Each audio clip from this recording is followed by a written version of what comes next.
Growth and development. Growth is the process of physical maturation resulting an increase in size of the body and various organ.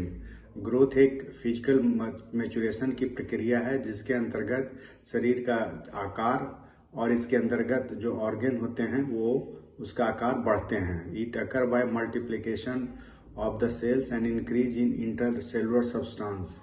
यह प्रक्रिया शरीर के अंतर्गत जो cell होते हैं वो मल्टीप्लाई करते हैं और सेल के अंतर्गत अंदर जो इंटरसेलुलर सब्सटेंस होते हैं वो भी बढ़ते हैं. It is A quantitative changes of the body which can be measured in centimetre and kilogram. यह शरीर के अंतर्गत क्वांटिटेटिव चेंजेस होता है जिसको हम लोग सेंटीमीटर और किलोग्राम में नाप सकते हैं. It is a progressive and measurable phenomena. Growth जो है ये प्रोग्रेसिव होता है और इसको हम लोग नाप सकते हैं. Development is the process of functional physiological maturation of the children. बच्चे में निरंतर फंक्शनल और फिजियोलॉजिकल मैच्योरेशन के प्रक्रिया को विकास या डेवलपमेंट कहते हैं. It is a progressive increase in skill and capacity to function. Example sitting, standing, walking, speaking etcetera. यह बच्चे में निरंतर ज्ञान और कार्य करने की क्षमता जो बढ़ता है उसको कहते हैं, जैसे बैठना, उठना, चलना, बोलना. It is related to maturation and myelination of the nervous system. यह बच्चे के नर्वस सिस्टम के मैच्योरेशन और माइलिनेशन के कारण होता है. It includes psychological, emotional and social changes. इसके अंतर्गत बच्चे में साइकोलॉजिकल, इमोशनल और सामाजिक परिवर्तन होते हैं. It is a qualitative aspect of the maturation and difficult to measure. यह बच्चे में क्वालिटेटिव एस्पेक्ट के कारण मैच्योरेशन होता है और इसको आसानी से नापा नहीं जा सकता है. Stage of growth and development. Growth और डेवलपमेंट के विभिन्न चरण. Stage of growth and development can be age. Growth and development के विभिन्न चरण निम्न है. नंबर 1, प्री नेटल पीरियड और इंट्रायूटराइन पीरियड, मतलब जन्म से लेने के पहले वाला समय. Number 2, post natal and extrauterine life, जन्म लेने के बाद के समय. Perinatal period, ovum 0 to 14 days after conception. गर्भधारण से लेकर के 14 दिन तक को हम लोग ओवम कहते हैं. एम्ब्रॉय 14 days to 8 weeks. कंसेप्शन के 14वें दिन से 8 सप्ताह तक को एम्ब्रॉय कहते हैं. Fetus from 8 weeks to birth, 8 सप्ताह से जन्म लेने के समय तक के पीरियड को फीटस कहते हैं. पोस्ट नेटल पीरियड, जन्म लेने के बाद के समय.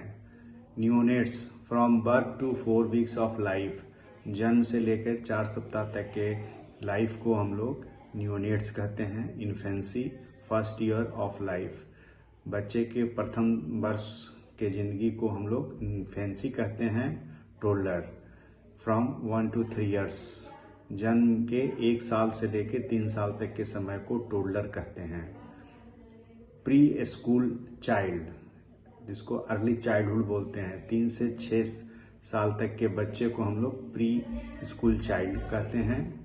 School child, middle childhood, 6 to 10 years girls में and 6 to 12 years in boys में. मतलब 6 से 10 साल तक अगर लड़कियों में हम लोग स्कूल चाइल्ड कहते हैं या मिडिल चाइल्डहुड, और 6 से 12 साल तक लड़कों में हम लोग प्री स्कूल चाइल्ड कहते हैं. Adolescent from puberty to adulthood. Adolescent puberty से लेकर के एडल्टहुड पीरियड को कहते हैं. अर्ली एडोलेसेंट या प्री प्यूबेसेंट या late childhood, 10 to 12 years in the girls, मतलब 10 से 12 साल गर्ल्स में अर्ली एडोलेसेंट या प्री प्यूबेसेंट या लेट चाइल्डहुड कहते हैं. 12 to 14 years इन बॉयज या लड़के में 12 से 14 साल तक अर्ली एडोलेसेंट, प्यूबेसेंट या लेट चाइल्डहुड कहते हैं।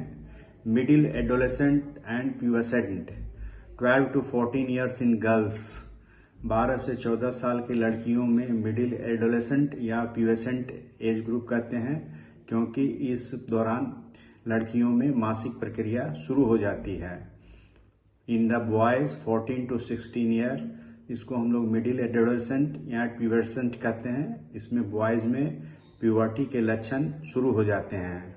लेट एडोलेसेंट, पोस्ट प्यूबेसेंट, मतलब कि 14 to 18 years in the girls में हम लोग लेट एडोलेसेंट या पोस्ट प्यूबेसेंट यानी मासिक के बाद के पीरियड को कहते हैं। और 16 से 20 साल इन द बॉयज, लड़कों में 16 से 20 साल तक के लड़के को लेट एडोलेसेंट या पोस्ट प्यूबेसेंट कहते हैं। Factor affecting development, modifying factor, विकास को प्रभावित करने वाले निम्न कारक हैं। रिस्क फैक्टर, जिससे बच्चे में खतरा उत्पन्न होता है। Biological factor, brain damage at the birth, जन्म के समय बच्चे के ब्रेन का डैमेज होना, जैसे कि बच्चे के जन्म के बाद सांस नहीं लेने से बच्चे के ब्रेन में ऑक्सीजन नहीं पहुंचता है, इससे बच्चे में ब्रेन डैमेज हो जाता है, जिसको बर्थ एस्फिक्सिया कहते हैं। Severe illness in the newborn में गंभीर प्रकार की बीमारी हो जाना। जेनेटिक डिसऑर्डर, बच्चे में कोई जेनेटिक डिसऑर्डर हो। पुअर न्यूट्रिशन, पूर्ण तरह से उसको पोषण तत्व नहीं मिला हो। क्रोनिक इलनेस, बच्चे में कोई क्रोनिक बीमारी हो जाए। सोशल, लैक ऑफ स्टिमुलेशन, मतलब चारों तरफ से उसको प्रभावित करने के लिए प्रेरित करना। पुअर पेरेंटिंग, माता पिता के द्वारा अच्छी तरह से देखभाल नहीं करना। नेग्लेक्ट एंड एब्यूज, बच्चे को एकदम छोड़ देना या उसका देखभाल ठीक से नहीं करना। पॉवर्टी, गरीबी एक बहुत बड़ा कारण है बच्चे के विकास में। And insecurity and promoting factor, बच्चे के विकास में जो उसको प्रमोट करता है निम्न है। Breast feeding, family support, peer interaction, बच्चे को दूध पिलाना, परिवार के सदस्यों के द्वारा सहयोग प्राप्त करना और उस ग्रुप के बच्चे के साथ उनका खेलना कूदना और इंटरेक्ट करना, वो भी उसके विकास में सहायक होता है। Developmental assessment done in the following domains, development का मूल्यांकन निम्नलिखित डोमेन में किया जाता है। नंबर 1, ग्रॉस मोटर डेवलपमेंट, पहला ग्रॉस मोटर डेवलपमेंट देखा जाता है। सेकंड, फाइन मोटर डेवलपमेंट, दूसरा फाइन मोटर स्किल डेवलपमेंट देखा जाता है। नंबर तीसरा, सोशल एंड कॉग्निटिव डेवलपमेंट, तीसरा number social and cognitive development देखा जाता है। फोर्थ में लैंग्वेज, फिफ्थ में विजन एंड हियरिंग, 5 में विजन और हियरिंग देखते हैं। की ग्रॉस मोटर डेवलपमेंट माइलस्टोन, बच्चे में जो मुख्य मोटर डेवलपमेंट का जो प्रक्रिया है वो निम्न है। 3 मंथ, बच्चे 3 महीने में नेक होल्डिंग कर लेते हैं, अपना नेक होल्ड कर लेते हैं। इन 3 मंथ नेक होल्डिंग। इन 5 मंथ रोल ओवर्स, बच्चा 5 महीने में करवट बदलने लगते हैं। इन 6 month sit in tripod fashion, बच्चा 6 महीने में हाथ का सहारा लेकर के वो बैठता है या सिट्स विद द सपोर्ट, मतलब सपोर्ट के साथ बैठता है। 7 to 8 month sitting without support, 7 से 8 महीना में बच्चा किसी भी सहायता का बैठ जाता है। 9 month stand holding on with support, बच्चा किसी चीज को पकड़ के खड़ा होने कोशिश करता है। 12 month crib bell walks but falls stand without support, 12 महीने बच्चे गुड़कने लगते हैं, चलने की कोशिश करते हैं लेकिन गिर जाते हैं और या खड़ा हो जाते हैं बिना किसी सपोर्ट के। In 15 month walk alone creeps up stair, 15 महीना में बच्चा अकेले चलने लगता है या सीढ़ी के ऊपर चढ़ने की कोशिश करता है। 18 मंथ रन एक्सप्लोर्स ड्रॉवर, 18 महीने में बच्चे जो है ना थोड़ा बहुत दौड़ने की कोशिश करता है और घर के अलमीरा को ड्रॉवर खोज करके उसमें कुछ ढूंढना चाहता है। 2 years, walk up and down stairs 2 feet पर स्टेप, जम्प्स। 2 साल में बच्चा सीढ़ी के ऊपर चढ़ता है और उतरता है, लेकिन वह एक सीढ़ी पर दोनों पैर रख लेता है, तब चढ़ता उतरता है और थोड़ा सा उछलता भी है। In 3 years, rides tricycle alternate feet going up stair. 3 साल के में बच्चा 3 पहिया गाड़ी को चला लेता है, अल्टरनेट फीट के साथ अप स्टेयर पर चढ़ता है। In 4 years, hops on 1 feet alternate feet going down stair. 4 साल में बच्चा थोड़ा उछल लेता है एक पैर पर और एक अलग अलग पैर से ऊपर नीचे की ओर बच्चा सीढ़ी पर चलने लगता है। कीज फाइन मोटर माइलस्टोन, मतलब फाइन मोटर माइलस्टोन का मुख्य बिंदु निम्न है। 4 months, by dextrous reaching out for object with both hands. 4 महीने में बच्चा बाई डेक्स्ट्रस रीच करता है, यानी उसके सामने कोई वस्तु रखेंगे तो बच्चा दोनों हाथ से उसको लेने की कोशिश करेगा। 6 month, unidextrous reaching out for the object with 1 hands. बच्चे के सामने अगर कुछ रखेंगे तो एक हाथ से उसको लेने का कोशिश करेगा। ये क्वेश्चन हमेशा पीजी में पूछता है, नेट पीजी में, कि वाई डेक्स्ट्रस रीच कब डेवलप होता है और यूनिडेक्स्ट्रस रीच कब डेवलप होता है। 9 month, immature pincer grasp prop with the 4 finger। 9 महीने में बच्चे का जो पिंसर ग्रैप्स होता है वो इमेच्योर होता है और प्रॉप विद द 4 finger, मतलब कि 4 finger और थंब से कुछ कुछ पकड़ने का कोशिश करता है। 12 month में पिंसर ग्रैप्स मैच्योर। इन 12 month में पिंसर ग्रैप्स मैच्योर करता है। 15 month, imitates scrabbling towers of 2 blocks, मतलब अगर हाथ में कुछ पेन या पेंसिल दिया जाए तो वो जैसे तैसे कुछ लिख देगा। टावर ऑफ 2 blocks, 2 क्यूब अगर दिया जाए तो 2 ब्लॉक का टावर वो बना देता है। इस एज ग्रुप में अगर बच्चे आपके ये सब एक्शन परफॉर्म नहीं कर रहे हैं तब हो सकता है कि बच्चे को कुछ मेंटल प्रॉब्लम हो या न्यूरोलॉजिकल प्रॉब्लम हो। If the baby is not doing the age wise these function, then there is some neurological or mental problem.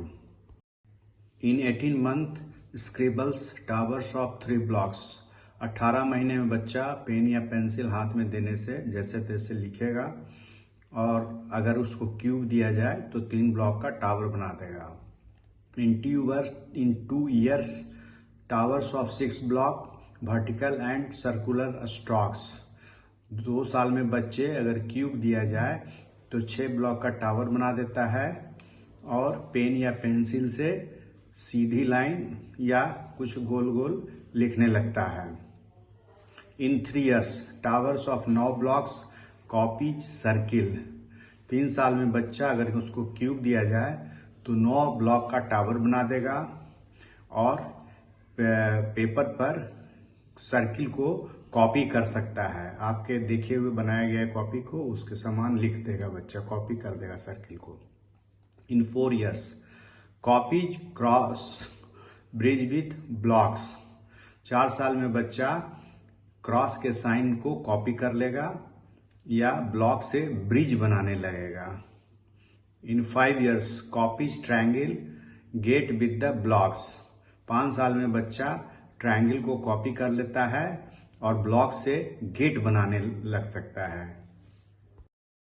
Social cognitive milestone, बच्चों में जो सोशल कॉग्निटिव माइलस्टोन या general standing. In 1 month, looks intently at the face of the person speaking to him. 1 महीना में बच्चा उन लोगों का चेहरा देखने लगता है जो उससे बात करने लगता है। 1 to 2 month, सोशल स्माइल। 1 से 2 महीने में बच्चे में सोशल स्माइल शुरू हो जाता है, यानी बच्चे को जो अगर अब बात करेंगे तो वो मुस्कुराने लगेगा बच्चा। 3 months, recognize mother, become interested in surrounding object like fan, lights, follows the activities of the people walking around him। 3 महीने में बच्चा अपनी माँ को पहचान लेता है और अपने चारों तरफ के वातावरण को महसूस करने लगता है। जैसे अगर फैन चल रहा है तो उधर देखेगा, लाइट जलेगा तब देखने लगेगा, और follows the activity of people walking around him, और उसके आसपास जो आदमी चलते हैं बच्चा उसको देखेगा और फॉलो करेगा। 6 month, a smile at his mirror image, enjoy mirror, shows likes and dislike। अगर बच्चे को ऐनक दिखाएंगे तो उसको जाकर के उससे खेलेगा और उसको पसंद करेगा। This question ask in the PG exam, when baby enjoy mirror, तो एट 6 month। 7 month में स्ट्रेंजर एंजाइटी में अपियर। 7 महीने में बच्चे जो है ना दूसरे बिना अनजान व्यक्ति को देख करके उससे घबराने लगता है। 9 month, एंजॉय पीक ए बू games, resist pulling away of the toys. 9 महीने में बच्चा पी के बू गेम खेलने लगता है और कोई उससे खिलौना छीनने पर उसका विरोध करने लगता है। अगर इस एज के अनुसार बच्चा अगर एक काम नहीं कर रहा है, इसका मतलब there is some neurological problem. Social and cognitive milestone in 1 year comes when called, understand simple commands, enjoy playing with other children। मतलब 1 साल के बच्चे में अगर उसको बुलाएंगे तो आने की कोशिश करेगा। अंडरस्टैंड सिंपल कमांड्स, कुछ आपके द्वारा दिए गए निर्देश को वो समझेगा। Enjoy playing with the other children, और अपने समान एज ग्रुप के बच्चे के साथ खेलना चाहेगा। In 15 month, feed himself, shows body parts on asking, likes to explore his surrounding. 15 महीने में बच्चे अपने से कुछ खाने लगेंगे। Shows body parts on asking, जब आप उससे पूछेंगे उनके शरीर के बारे में, आंख नाक कहाँ है तो वो बताने लगेगा। Likes to explore his surrounding, और आसपास चीजों को हमेशा वो खोजने लगेगा और मुंह में लेने लगेगा। 18 month, mimic action of others, toilet training start. 18 महीने में बच्चे दूसरे द्वारा जो कार्य किया जाता है उसका अनुकरण करेगा और टॉयलेट ट्रेनिंग यहाँ से शुरू हो जाता है। बच्चे के लिए पेशाब और पैखाना का बताने का कोशिश करें। 2 years, wear simple garments, plays with the toys like dolls etc, shows interest in the music. 2 साल में बच्चा अपना कुछ कपड़ा पहनने लगेगा और प्लेज कुछ खिलौने के साथ खेलने लगेगा, जैसे कोई गुड़िया हो। सोज और जो म्यूजिक बजेगा तो उसमें वह अपना इंटरेस्ट शो करने लगेगा। 3 years, can dress himself with simple clothes but require some help in wearing complex cloth. 3 साल में बच्चा जो साधारण सा कपड़े होते हैं उसको पहन लेगा, लेकिन जो कॉम्प्लेक्स का सिया हुआ जो कपड़ा रहता है उसको पहनने में उसको मदद करना पड़ेगा। 4 साल में enjoy group play with the other children. 4 साल में बच्चा अपने उम्र के बच्चों के साथ ग्रुप में खेलने लगेगा। 5 years, dress without supervision, domestic role play, makes friends. 5 साल में बच्चा अपने को कपड़ा पहन लेगा बिना किसी के सुपरविजन दिए हुए। डोमेस्टिक रोल प्ले, कुछ घर का काम में हाथ बटाने की कोशिश करेगा, उसको अगर बोलेंगे तब। मेक्स फ्रेंड, और अपना मित्र वह बनाने लगता है। Language milestone in 1 month, respond to sounds. 1 महीना में बच्चा को जब आवाज करेंगे तो उस पर ध्यान देगा। 1 to 2 month, smile when someone speak to him. 1 से 2 महीने में बच्चा मुस्कुराने लगता है जब कोई उससे बोलने का कोशिश बोलता है। 3 month, कूस लाफ लाउडली। 3 महीने में बच्चा कू कू करेगा और बीच बीच में कस कस के हंसने लगेगा। In 4 month, when spoken to, can respond with continuous sound as if speaking to the observer. 4 महीने में बच्चे में जब उससे बात करेंगे तो वह उसका जवाब देगा और लगातार कुछ कुछ बोलने लगेगा, ऐसा कि लगता है कि जो उससे बोल रहा है उससे बातचीत कर रहा हो। 5 to 6 मंथ बेबल्स, बच्चे दा दा मा करने लगेगा। 7 to 8 month respond to the name, 7 से 8 महीना में अगर उसको नाम लेकर बुलाएंगे तो उधर बच्चा देखने लगेगा और उसको रिस्पॉन्स देगा। 9 month repeat mimic sounds, understand simple speech, 9 महीना में बच्चा रिपीट करता है, आप जो बोलेंगे वो बच्चा बोलने का कोशिश करेगा। और 9 अंडरस्टैंड सिंपल स्पीच, कुछ साधारण शब्द को वो समझने लगेगा। 1 year speak in monosyllables 1 to 2 words, 1 साल में बच्चा सिलेबल्स के अनुसार बोलने लगेगा, जिसका 1 से 2 वर्ड्स में वो बोलने लगेगा। 15 to 18 month imitate sounds of animal and words in decipherable speech, 15 से 18 महीना में बच्चा जानवर के आवाज़ निकालता है और वर्ड्स के आवाज़ निकालने लगते हैं। और इनडिसफरेबल स्पीच मतलब बिना कोई मतलब का शब्द बोलने लगते हैं। 18 मंथ स्पीक एटलीस्ट 6 वर्ड्स, 18 महीने में कम से कम 6 वर्ड्स बच्चा बोलने लगता है। 2 years begins speaking small 2-3 word sentences by combining words, 2 साल में बच्चा 2 या 3 शब्दों को मिला करके एक वर्ड्स बोलने लगता है। Point two at least 1 body part, और अपने एक बॉडी पार्ट के बारे में बताता है। 3 years good vocabulary can speak up to 6 word sentences, 3 साल में बच्चे के पास अच्छा वोकैबुलरी हो जाता है और 6 शब्द का सेंटेंस बोल सकता है। नोज एज एंड सेक्स, वो अपना एज और सेक्स बता सकता है। 4 years extremely inquisitive, knows and can name common body parts like face, hands, legs etcetera. 4 साल में बच्चा बहुत ही उत्सुक रहता है जानने के लिए। नोज और can name common body parts, और अपने शरीर के जो प्रमुख अंग है उसके बारे में बताने लगेंगे, फेस, हैंड्स, लेग्स के बारे में। 5 years speak at least 10 word sentence, name at least 4 colours, can count up to 10। 5 साल में बच्चा वो 10 शब्द तक बोल लेता है और अपने 4 कलर का नाम बता सकता है और 10 तक गिनती गिन सकता है। Sphincter control, bowel control is achieved before bladder control at least 18 month to 2 years, मतलब बॉवेल कंट्रोल ब्लैडर कंट्रोल से पहले हो जाता है। यह 18 महीने से 2 साल में होता है।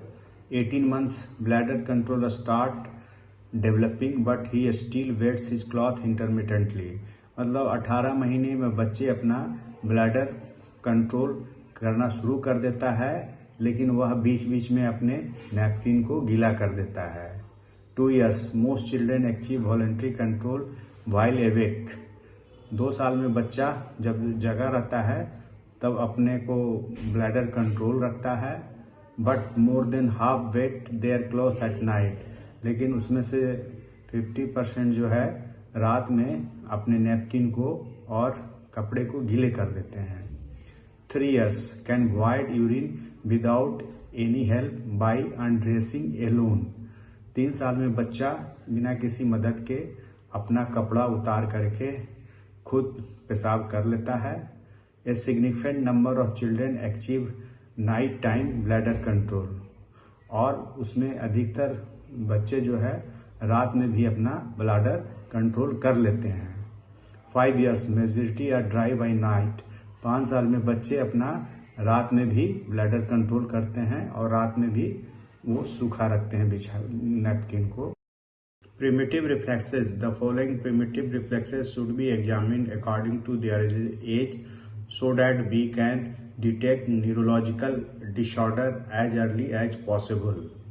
नीचे दिए गए प्रिमिटिव रिफ्लेक्सेस को उनके उम्र के अनुसार जांच करना चाहिए ताकि न्यूरोलॉजिकल डिसऑर्डर को जल्दी से जल्दी पता लगाया जा सके। The primitive reflexes has particular age of onset and disappear at the particular age that is important. If it persists, then there is some neurological problem. ये जो प्रिमिटिव रिफ्लेक्सेज है एक निश्चित उम्र पर इसका आता है और फिर ये निश्चित उम्र पर समाप्त हो जाता है। अगर यह प्रिमिटिव रिफ्लेक्सेज आगे जारी रहता है तब बच्चे में न्यूरोलॉजिकल प्रॉब्लम हो सकते हैं। Number 1, Moro reflex. The Moro reflex appear after 28 weeks of gestation and disappear after 4 months of the age. Moro reflex जो है जेस्टेशन के 28 वीक्स में शुरू होते हैं और जन्म के 4 महीना बाद यह समाप्त हो जाता है। It is A vestibular reflex. यह एक वेस्टिबुलर रिफ्लेक्स है।